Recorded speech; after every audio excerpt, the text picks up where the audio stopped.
The greatest mysteries of humanity, inexplicable events, places shrouded in legend, and superhuman heroes. Many people don't want to believe in a world without miracles because this means that it's a world without soul. They are the mysterious legacy of ancient cultures. Myths come from an oral tradition, which means that each retelling is different. The heroic become more heroic, and the power becomes more powerful. Researchers around the globe are working hard to get to the bottom of these myths. One thing is certain, so advanced is modern historical research and modern archaeology. We just need to keep looking and to keep digging.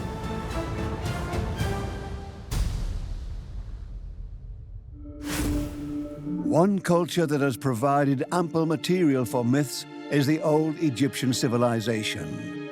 Powerful pharaohs ruled the country for over 3,000 years. They were worshipped as gods by their loyal subjects. One such pharaoh is particularly mysterious: Tutankhamun, the king with the golden mask. The Valley of the Kings, 1922. Archaeologist Howard Carter conducts large excavation works. He's looking for treasures, gold, grave offerings, and mummies. After years of searching, he finally gets lucky. One of his workers comes across a secret cavity with a stairway. Right away, Carter sends a telegram to his sponsor, Lord Carnarvon. At last have made wonderful discovery in valley. Stop. A magnificent tomb with seals intact. Stop. Recovered same for your arrival. Stop. Carter. 2 weeks later, Lord Carnarvon travels to the Valley of the Kings. It will be his last journey. Carnarvon and Carter are looking at one of the greatest archaeological finds ever. But soon, inexplicable events start to unfold. With every piece they take out of the pharaoh's vault, the Golden King's anger appears to increase. The first casualty shakes the excavation team. Lord Carnarvon, the financier, dies. The world press reports the second sensation within a short time.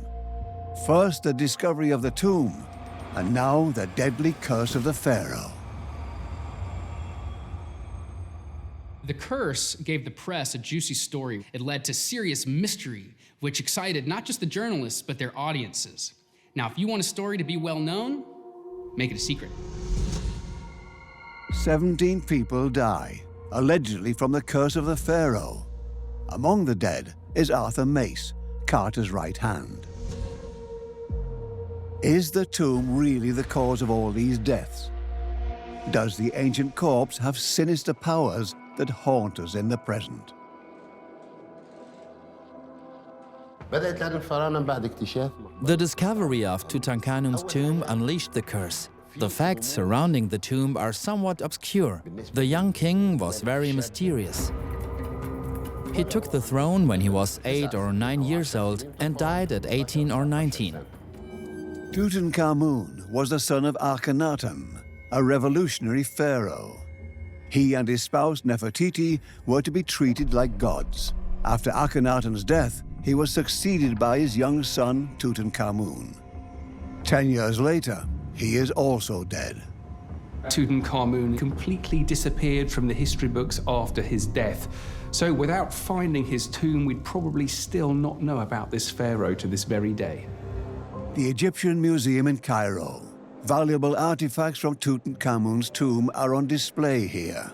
Some are particularly impressive, like these large wooden shrines that Carter found in the vault. This shrine was located within the 3 other shrines behind a wall in the tomb. Inside, they found 4 sarcophagi placed one inside the other, just like the Russian Matryoshka dolls, where the dolls are placed one inside another. The same principle was applied here. 4 large rooms, one built into the next, home to those 4 sarcophagi. The last one contained the 4 coffins and was in the shrine back there. Come on, I'll show you. This shrine was inside this one. which was inside that one. And this last shrine is the largest. It contained all the others. Carter has to take apart the shrines inside the small tomb. They were just too large, all tightly placed into one another, barely an inch apart. Carter needs to build special tools not to destroy the wooden coffins or the intarsia. Finally, it emerges, the golden mask and the mummy. But because resin was used to embalm the mummy, the mask stuck to the body. Carter finally just rips the golden mask off Tutankhamun's face. The Zurich Institute of Evolutionary Medicine. Professor Rulli has examined Tutankhamun's corpse several times. Howard Carter cut off its entire head, damaging it in the process. Howard Carter disassembled the mummy into individual parts. He thought this was the best way to display the treasures. Some of the parts that were severed have been put back together, so the damage is only visible to a certain extent. They wanted to make it look like they left the body more or less intact to future generations. Time and again, scientists have tried to examine the pharaoh. Why did he have to die so young? Based on their research, experts agree that Tutankhamun died when he was around 19 years old, and there were no signs that he was murdered. So why did he die? There are various theories saying he was run over by a chariot and got injured in the process. Based on current findings, however, I believe most of these injuries are unfortunately the result of handling that took place in the 1920s, but we are unable to prove that. State-of-the-art methods and DNA analysis reveal sobering facts about the young king, who history had almost forgotten about. The beautiful golden mask hides a deformed face marked by disease. Tutankhamun's body shows clear signs of incest. The young pharaoh was probably ill from birth. He had a club foot. This would explain why archaeologists found around 130 walking canes in his tomb. In addition, he had an acute malaria infection. This mixture of disease, genetic defects, and a potential accident may have led to his premature death. Tutankhamun's story is so fascinating to us for several reasons. Partly because he was such an incredibly young king who died at a very young age, but also because we are fascinated by Egyptian life, by this amazing civilization that existed thousands of years ago and has practically disappeared into the dust.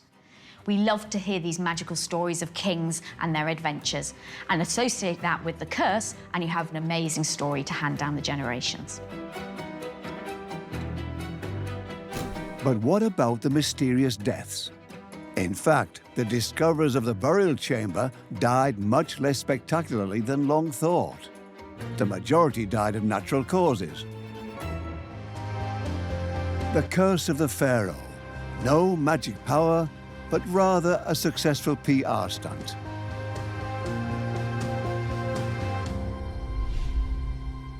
Humans have always sought explanations for catastrophes and great misfortunes, and they often find them in myths. Some of the oldest myths of humanity were written down to teach people a lesson.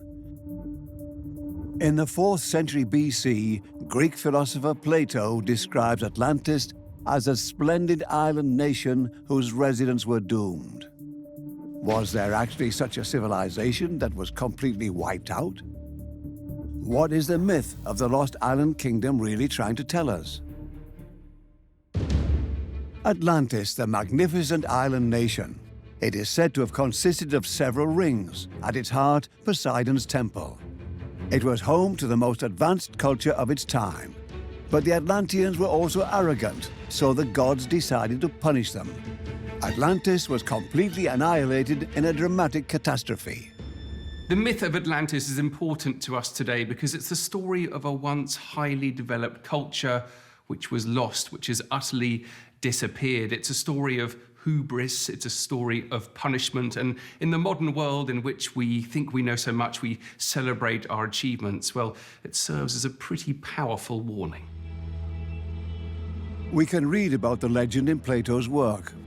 In 360 BC, he describes Atlantis as a splendid island nation which had ruled over the entire Mediterranean region 9,000 years earlier, with untold wealth and unparalleled power. The story about the end of this civilization has enthralled generations worldwide. To this day, many people are not only looking for the location, but also the superhuman power that Atlantis is said to emit. SS Chief Heinrich Himmler spent large sums trying to prove that the Teutons descended from the Atlanteans. He hoped archaeologists would find evidence of ancient Aryans in Atlantis. Their search took them as far as Tibet, but they left empty-handed. The search for Atlantis is also fueled by the discovery of another city. Troy was long thought to be a myth described in the Iliad by the Greek poet Homer. In 1870, Heinrich Schliemann finds the ancient city in today's Turkey. Can Atlantis be found too? We have so many stories about Atlantis. It is a magical undersea world. And if you were the archaeologist to discover that, like the discovery of Troy, you would go down in history. But is there any truth to the myth? Did Atlantis really exist? If it did, are there any traces? Greece, the island of Santorini. This might have been the location of Atlantis. Its ring-like structure is the result of volcanic activity that has shaped the local landscape for thousands of years.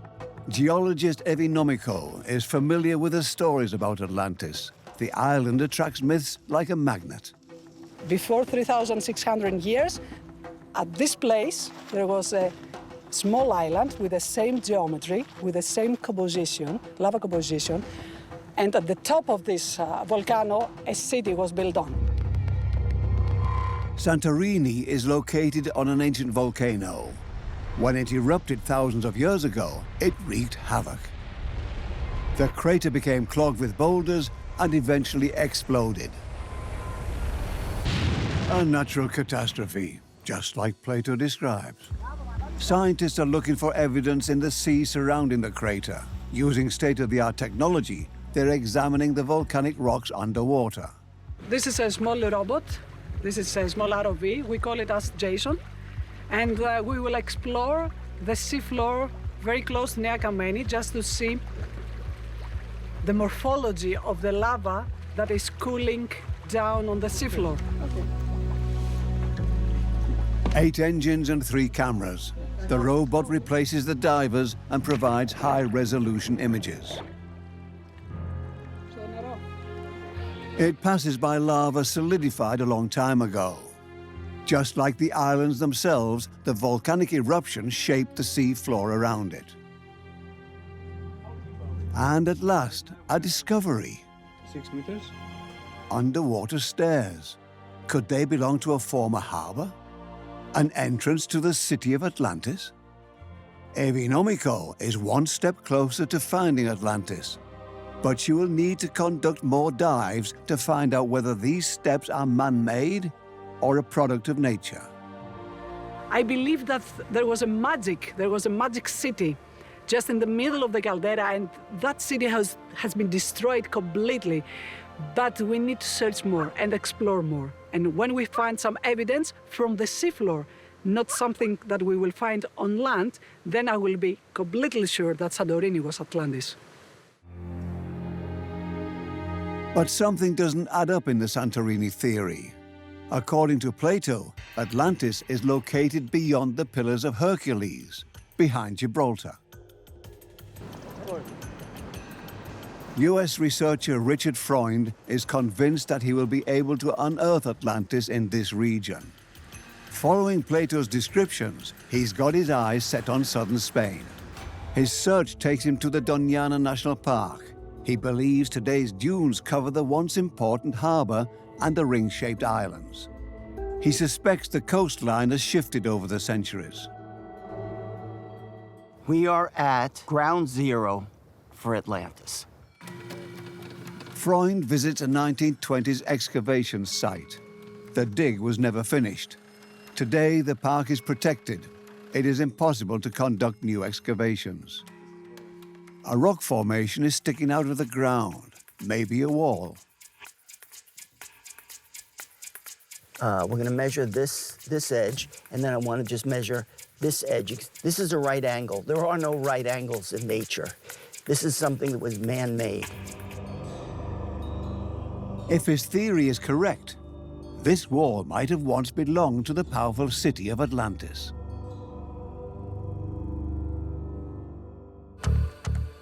There should be no major stone like that in this entire area. And yet it's there. But so far, there's no evidence corroborating Freud's theories. Maybe Atlantis will be discovered one day. Until then, it remains the great myth of a lost civilization. Myths often go hand in hand with faith. The greatest legends, therefore, often have a religious motivation, like the famous Grail relic that is inextricably linked to Jesus and the idea of redemption and eternal life. Did the Holy Grail really exist? The eve of the crucifixion. According to the Bible, Jesus handed his disciples a cup of wine, saying, "This is my blood." He promises to remain present in bread and wine. Those who drink from the cup are part of this community and can hope for a life after death.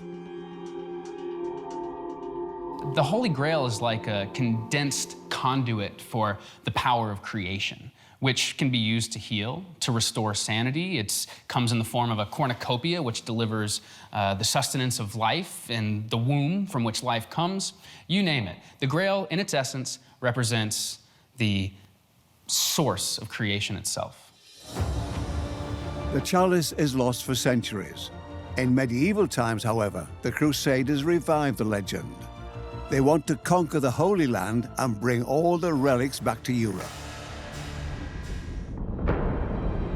Vessels that prompt speculation surface time and time again. Which goblet is the real Holy Grail? Bowls made of wood or of precious stone? The Nazis are looking for the Grail as well. Himmler, head of the SS, is obsessed with occult Germanic rites. The mass murderer firmly believes that he who has the Grail will be invincible. But his search comes up short. All sorts of people throughout history have been hunting for the Grail because it's such a mysterious object. If you were the people who could actually find it after centuries of being lost, then you prove that you've got the power, you've got the legitimacy, that you were destined to own it. And that's exactly why Hitler and why Himmler searched for the Grail during the Second World War. It would prove that they had a right to be doing what they were doing. Valencia Cathedral has been the home of the Santo Calles for centuries. Believers think it is the cup Jesus Christ held in his hands. But is this the true Holy Grail? Many details support the theory that the richly ornamented chalice could be the Grail. Examinations have shown it was made about 2,000 years ago in the Middle East. But is that enough to prove its authenticity? According to one widespread hypothesis, the cup came to Rome at some point during the 1st century. There, an early and persecuted Christian community might have hidden it, maybe in the catacombs beneath the metropolis. And indeed, the catacombs of Rome show a cup resembling the Valentinian chalice. The first popes used its cup to celebrate Holy Mass in the underground. It's the era of Christian persecution. However, the subsequent path of the chalice remains unclear at first, until an ancient Latin text offers a clue. It says Jesus used "Hunc preclarum calicem," this precious chalice. They probably meant the Santo Calles. For 20 years, Michael Hesemann has been looking for evidence. His key to the Grail, the medieval verse romance Percival, written by Wolfram von Eschenbach. The protagonist allegedly saw the Grail with his own eyes. Percival is a real treasure map. You just have to follow it and you will find the Grail. Heseman stumbles across a suspicious location in the text. The castle where the Grail is kept is referred to as Mon Salvage. Michael Heseman sets out to find this legendary castle in Spain. His quest for the Grail takes him to the Spanish Pyrenees. In his theory, the Grail was taken from Jerusalem to Rome after Jesus' death, and later brought to Spain by St. Lawrence, a 3rd century deacon.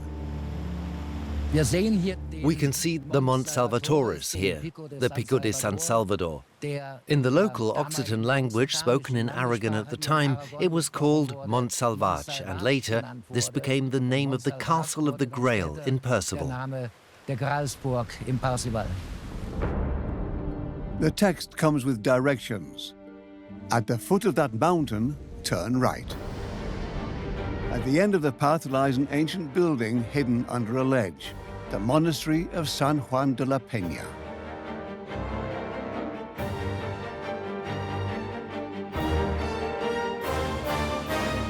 If the Grail had been here, there could still be traces of it today.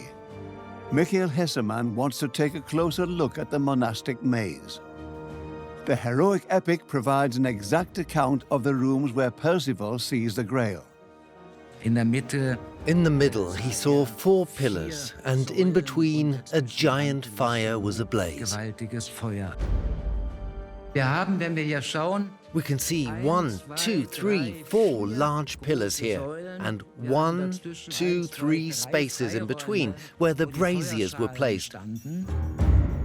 There is some evidence that Michael Heseman is right and that there was a cup that was worshipped here in the Middle Ages. But is it the one that's in Valencia today? Spain isn't the only place where legends about the Grail circulate. Many believe the Grail was hidden in Glastonbury in the southwest of England in the 1st century. After Jesus died, an old legend of the Grail suggests Joseph of Arimathea collected his blood in a cup and brought it to England. He is said to have eventually hidden it in Glastonbury, the place where one of the most influential monasteries of the Middle Ages was erected, Glastonbury Abbey. A painting in the chapel of the Abbey tells how Joseph of Arimathea traveled to England with the Grail, but it has never been found. Another legend revolves around King Arthur, who is said to have been buried on an island called Avalon. Some believe Avalon and Glastonbury are the same place. The legends of Arthur and his round table are inextricably linked to the Holy Grail. Finding it is the top mission of the noble order of knights.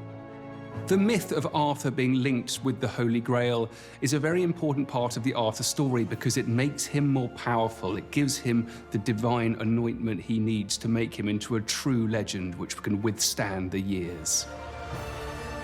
The only thing that we can be sure of regarding the Holy Grail is that knowing and believing aren't the same things.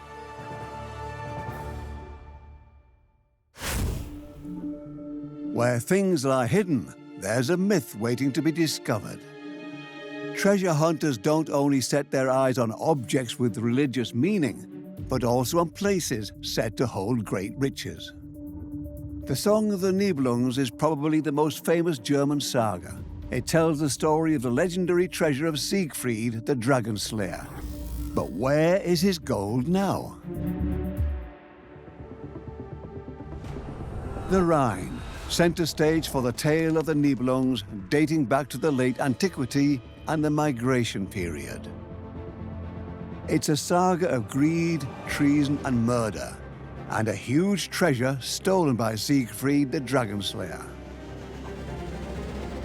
Legend has it that the Rhine was once the home to the Burgundian kingdom. There, Siegfried marries Kriemhild, the sister of King Gunther. The king's advisor, Hagen von Tronje, is obsessed with Siegfried's treasure. 40 cartloads of gold and silver, and an invisibility cloak. Hagen turns King Gunther against Siegfried.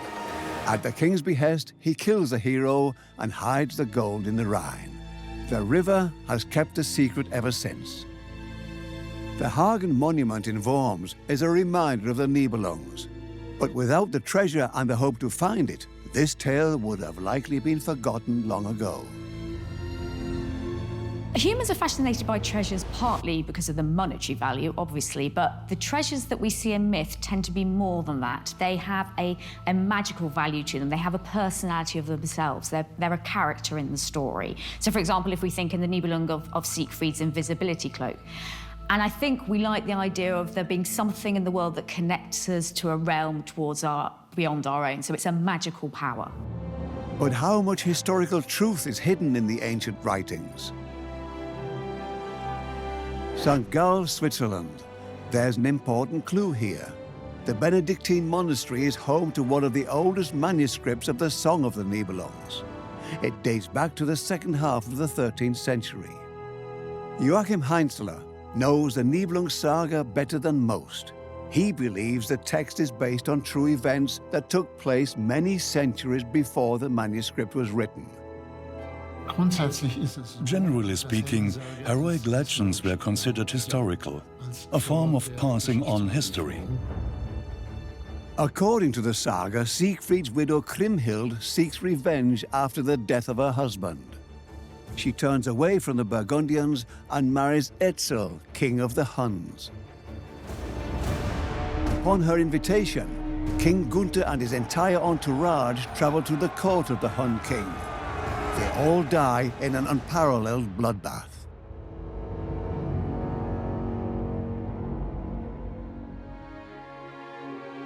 The Burgundians really existed. At the beginning of the migration, the Burgundians established settlements along the Rhine, and the heart of their empire is exactly where the Nibelungen Saga is set, Worms.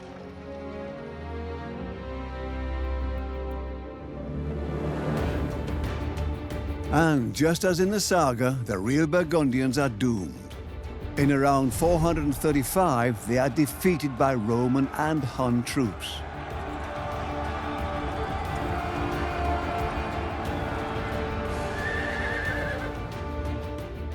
King Gunther's character is based on the real Burgundian king Gundahar. And King Etzel has a real counterpart too, Attila, legendary leader of the Huns. Like Etzel, Attila is said to have been married to a Germanic woman. So the Nibelung Lied mixes reality with fiction. There were real groups of people called the Burgundians, and this is a story about the fall of those great groups of people. We also have the Hun, who are mythologized as being incredibly scary. So the fact that it has this central core of reality means that we can actually believe all aspects of the myth, which makes them more powerful. If the protagonists of the saga really existed, then the Nibelung treasure could also be real. But where is it hidden? The Nibelung treasure can definitely exist. Between the 3rd and the 6th centuries, people buried things constantly, particularly precious metals, gold, silver, jewelry, dishes, weapons. And indeed, silent witnesses of the era occasionally emerge from the Rhine.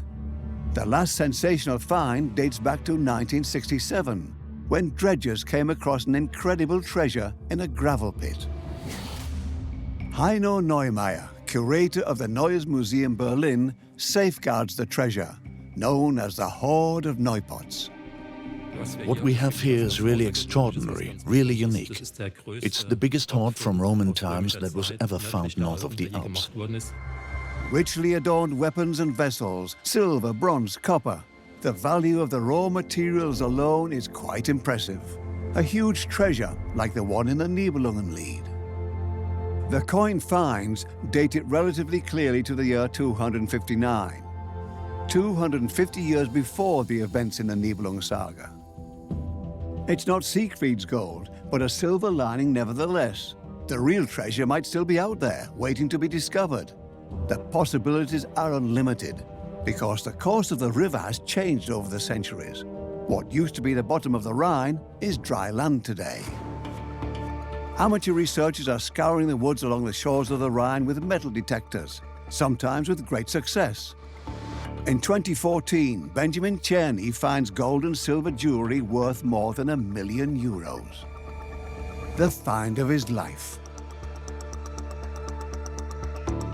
Of course, we felt a certain adrenaline rush as we found all the individual parts and saw how they shimmered, all silver and golden. It's the best outcome for any treasure hunter. He films the entire hoard at his home and proudly presents his discovery online. The most beautiful piece. Unfortunately, the gems are missing. They probably fell out. The video attracts the attention of the authorities, who then seize the treasure. It ends up in the State Museum of Koblenz. Experts determined that the gold came from the Huns. While it's not the Nibelung treasure, it is proof that the Huns were near the Rhine, at the same time as the Burgundians. Another find that keeps the myth of the Nibelung treasure alive and raises hopes that the Rhine is yet to reveal its greatest secret. Myths often revolve around real historical figures. After all, human history has produced legendary rulers like Attila, the king of the Huns. Feared during his lifetime, he became a myth after his death. Where is the great leader buried?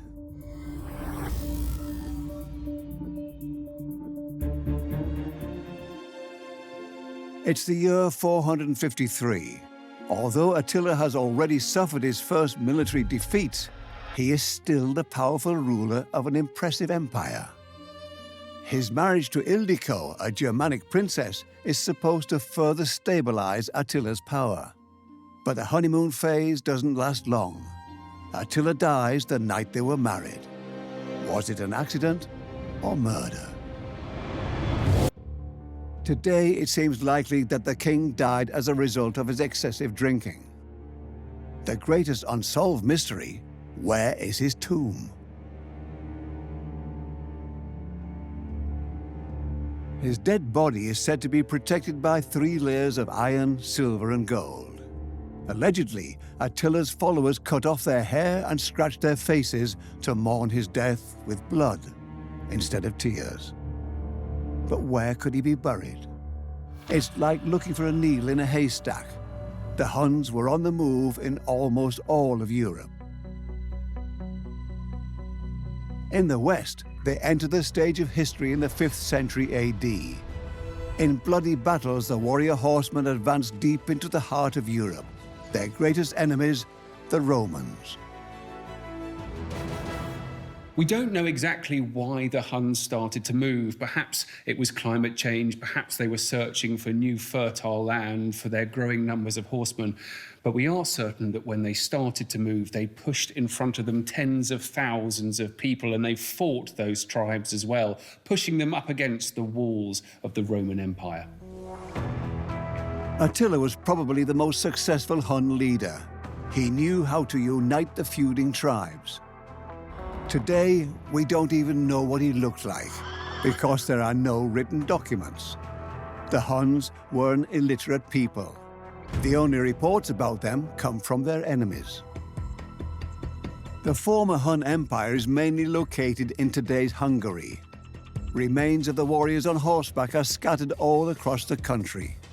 To really understand the Huns, scientists study their dead. Archaeologist Gabor Wilhelm specializes in excavating antique tombs. Only recently, Wilhelm's team discovered a particularly spectacular object. It is the skull of a warrior who lived at the same period as Attila. He was buried in a Hun ritual. This tomb is an important find because there are still many unanswered questions on the Huns. Thanks to written tradition, we know a few things about Attila, but finds from this era are rare. Even the smallest artifacts help us to complete this mosaic, this puzzle. But who is this mysterious Hun warrior? The tomb is unusually exquisite. Golden jewelry, belt buckles, an iron sword. No doubt, this has to be the grave of a powerful man. Unfortunately, it's not Attila. The warrior died young. Attila, however, probably lived until the age of 50. Experts believe that Attila was also buried with precious treasures, gold, silver, and invaluable riches for those who find his tomb. He is said to have been buried under a river in a secret ceremony. Riverbeds are wonderful locations for preserving historic material. There is no air, and that means that the material can be preserved for centuries. So there's every chance that if we found the right place, then Attila's burial chamber would be preserved just perfectly. But how could a king be buried under a river? With islands to shorten the dam, a natural barrier would mean the water only needs to be dammed on one side, while the other side serves as a natural drain. Later, a wall can be built on that side too. This way, Attila's men might have been able to dig a grave that could be flooded afterwards. But the Danube has changed its course over the centuries. Where are you supposed to start looking? We found Roman materials and far older relics along the Danube. I don't see why we wouldn't be able to find memories of the Huns, if not Attila's grave itself. Not all researchers believe in the underwater theory. They are looking somewhere else. Budapest. This is where the life's work of an unknown author is stored.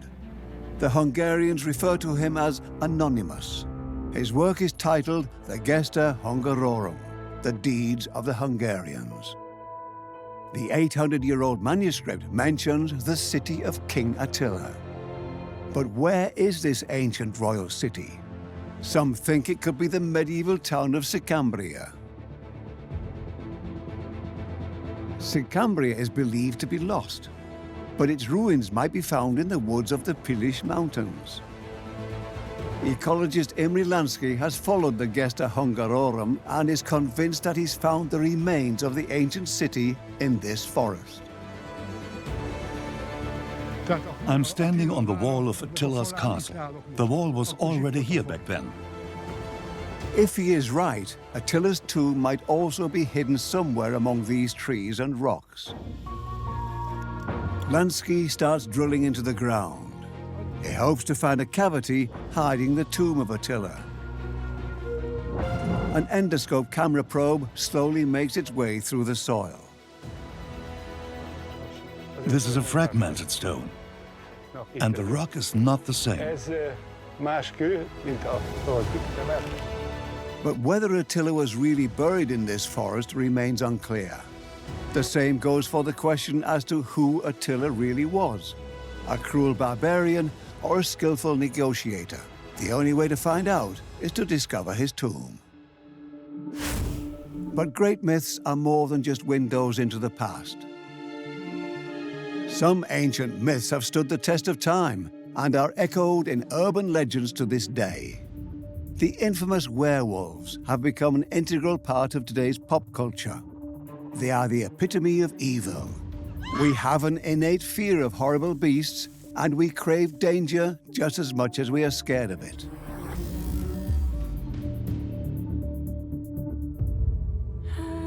'18th century France, an eerie creature wanders the wood of Gévaudan in the south of the country.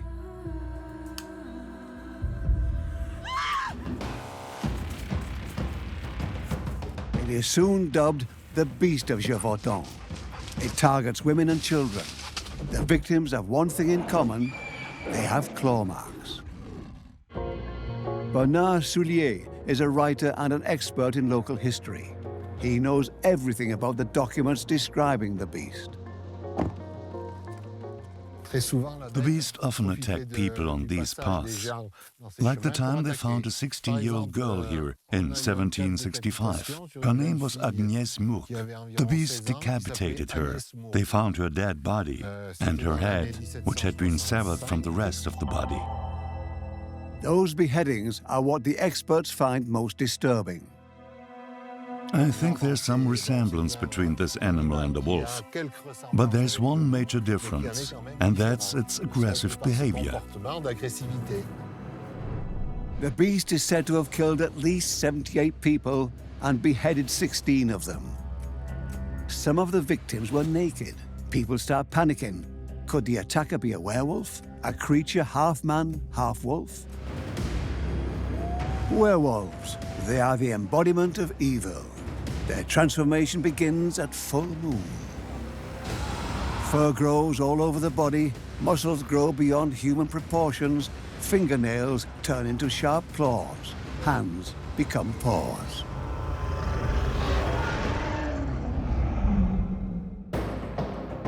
The werewolf has the upright posture and intelligence of a human, but attacks its victims with the force of a predator. The werewolf is an ideal figure of horror, partly because it reminds us of our animalistic side and the fact that we are only a few steps from reverting to it. But also they are the embodiment of evil. The way we picture werewolves today has primarily been influenced by horror movies. But the descriptions of shapeshifters are much older. In about 700 BC, Greek poet Hesiod mentions a man-wolf for the first time. Zeus is said to have punished King Lycaon by turning his head into that of a wolf. The Roman author Titus Petronius then adds the full moon as a trigger. Nordic legends like Egil's saga also feature werewolves. The Germanic word ver, signifying man, gives them their name, werewolves. By the early modern period, the concept of werewolves is already widespread. The church also chases so-called werewolves during the witch hunts. The witch hunt is based on a book, Maleus Maleficarum, The Hammer of Witches by Dominican monk Heinrich Kramer. He declares that witches, magicians, and werewolves live right among us.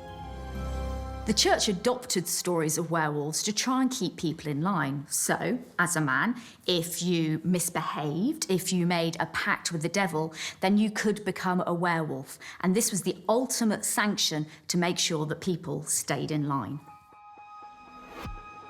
The probably most well-known alleged werewolf comes from Bedburg, close to the German city of Cologne. The man is said to have haunted the region in 1589. Historian Utz Anhalt knows the details of the case inside out. In diesem Waldgebiet soll Peter Stubbe, der bekannteste Werwolf. Peter Stubbe, the most famous werewolf in history, is said to have committed his atrocious crimes in this forest. He confessed to killing 16 people, mainly children, and to eating them, hungry for their flesh. He also admitted to having killed and eaten livestock and to committing incest with his own daughter. Back in his day, Peter Stubbe was seen as the personification of evil. Keeping a low profile, he lives discreetly among his alleged victims for a long time. A vigilante group chases a dangerous wolf terrorizing the region. Before the beast manages to escape, one of the farmers cuts off one of its paws. Afterwards, Stubbe is said to have been missing one of his hands, like the animal that lost its paw. He is arrested and confesses to all his crimes under torture. He admits having received a belt from the devil, allowing him to transform into a wolf. His fate is sealed. A court sentences him to death.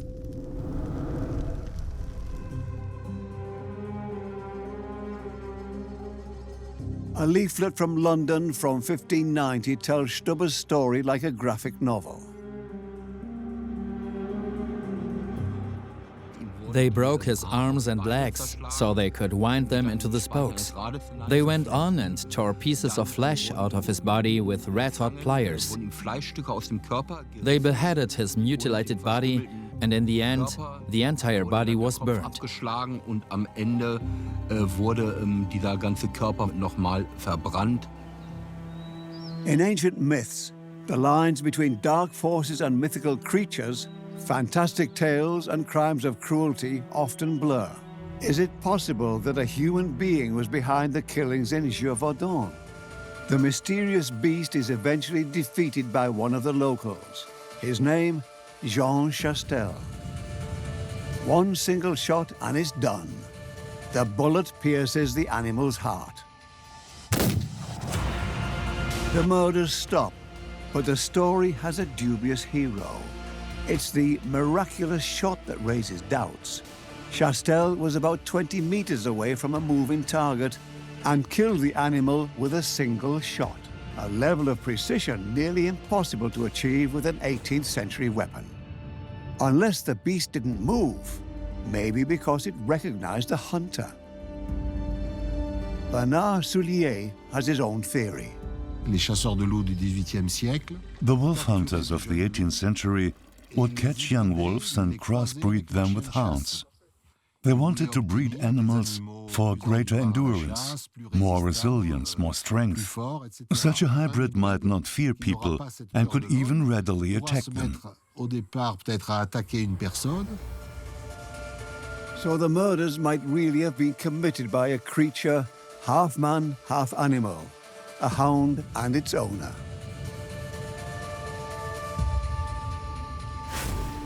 The greatest myths also emerge in places where inexplicable phenomena cause fear in people.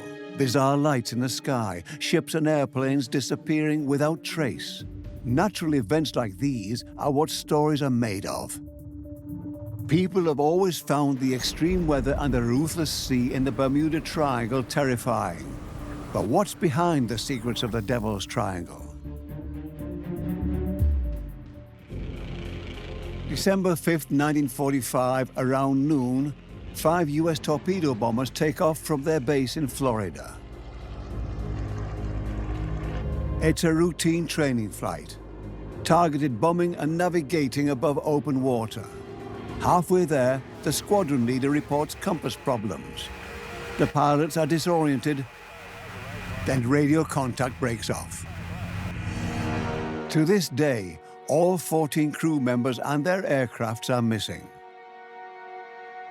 Flight 19 became so famous because it wasn't just one plane, it wasn't just one ship, it was 5 planes. It was an entire squadron, and they were never found.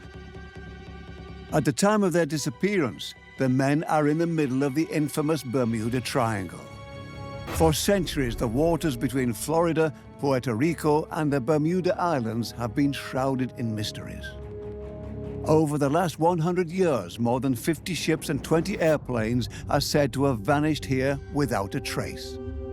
The exact numbers are unknown. Time and again, eyewitnesses report bizarre phenomena in the area. Charles Lindbergh, the legendary transatlantic aviator, also had an unusual experience.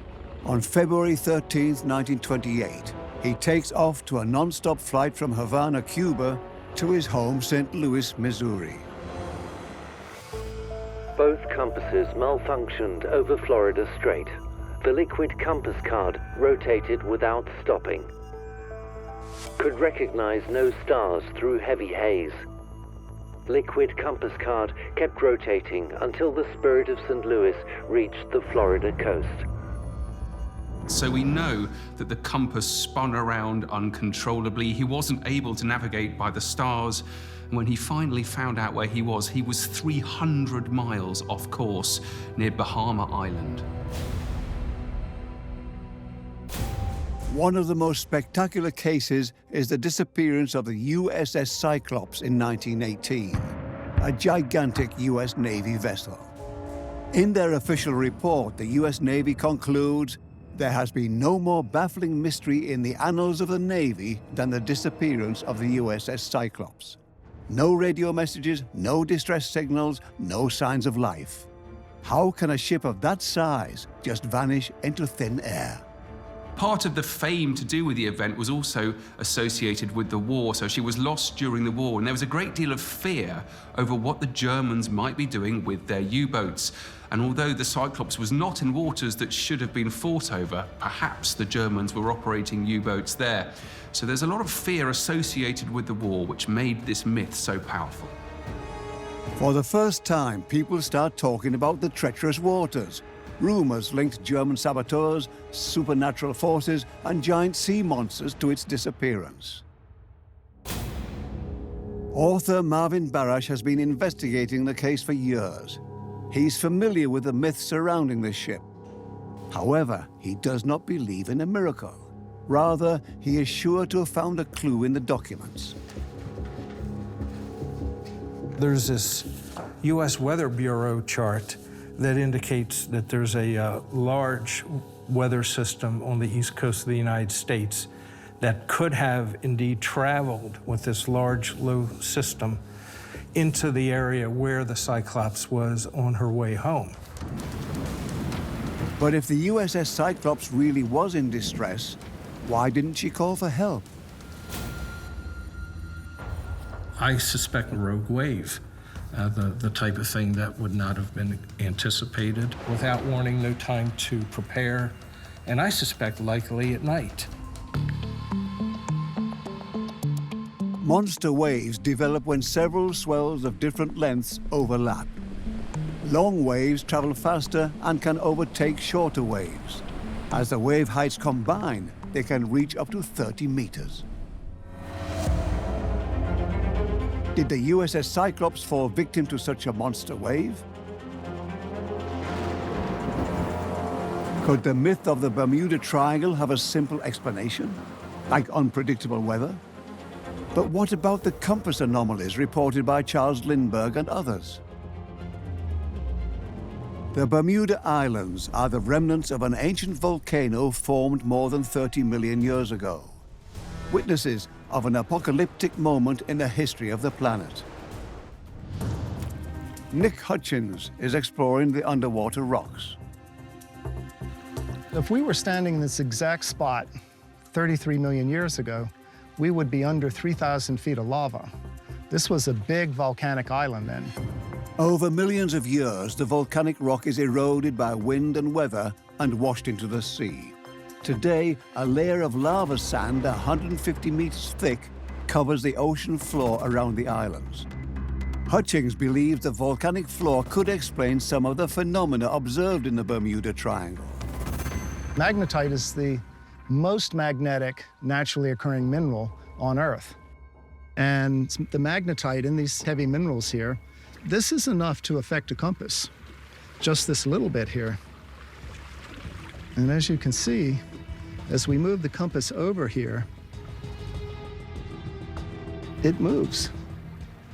It's not a lot, 3 or 4 degrees, but that'd be enough to cause a disaster. You can imagine what 500 billion tons might do. According to that, Bermuda is a huge magnet right in the middle of the ocean.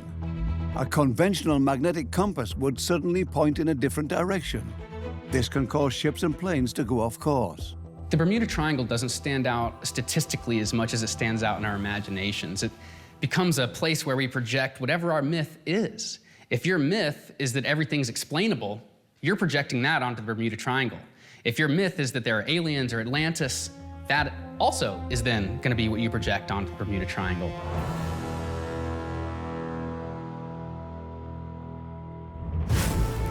History's greatest mysteries. For millennia, they have roused our curiosity, intrigued us, or served as a warning. And so they will continue to fascinate us in the future.